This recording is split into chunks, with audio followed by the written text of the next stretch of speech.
നാളത്തെ പ്രൊമോ വിശേഷത്തിലേക്ക് എല്ലാവർക്കും സ്വാഗതം.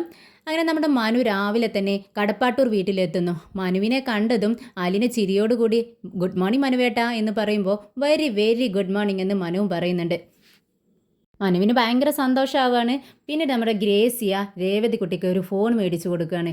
ഇത് കണ്ടതും രേവതിക്കുട്ടി പറയുന്നുണ്ട് എനിക്കെന്തിനാ ഫോൺ, നീയും വെച്ചോടി ഒരെണ്ണം എന്നിങ്ങനെ ഗ്രേസിയ പറയുകയാണ്. അത് കേട്ടിട്ട് സന്തോഷത്തോടെ നമ്മുടെ രേവതിക്കുട്ടി ഗ്രേസിയ അങ്ങ് കെട്ടിപ്പിടിക്കുകയാണ്.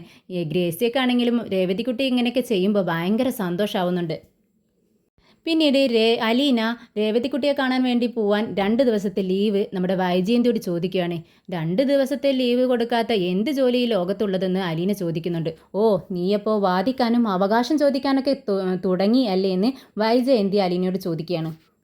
ഈ ലീവൊക്കെ നിങ്ങൾ ചോദിക്കാതെ തന്നെ എനിക്ക് തരേണ്ടതല്ലേ എന്ന് അലീന തിരിച്ചും ചോദിക്കുന്നു. അലീന മനുവിൻ്റെ അടുത്ത് വന്ന് സങ്കടം പറയുന്നുണ്ട്. എനിക്ക് രേവതിക്കുട്ടിയെ കാണണം, അവളെ ഒരുപാട് നാളായി ഞാൻ കണ്ടിട്ട്. ഇത് കേട്ടിട്ട് മനു അത്ഭുതത്തോടെ ചോദിക്കുന്നുണ്ട്, നീ ഒറ്റയ്ക്ക് പോവോ അവളെ കാണാൻ? അങ്ങനെയൊക്കെ നിനക്ക് പറ്റുമോ എന്നിങ്ങനെ ചോദിക്കുകയാണ്. അതെന്താ മനുവേട്ട അങ്ങനെ ചോദിക്കുന്നേ? ഞങ്ങളൊക്കെ ആരുമില്ലാതെ വളർന്നവരല്ലേ, അപ്പോൾ ഇതൊക്കെ ശീലിക്കേണ്ടതല്ലേ. ഞങ്ങളുടെ മമ്മി ഉണ്ടല്ലോ, ഇങ്ങനെ ഒറ്റയ്ക്ക് ജീവിക്കാനൊക്കെ ഞങ്ങളുടെ മമ്മി ഞങ്ങളെ പഠിപ്പിച്ചിട്ടുണ്ട്.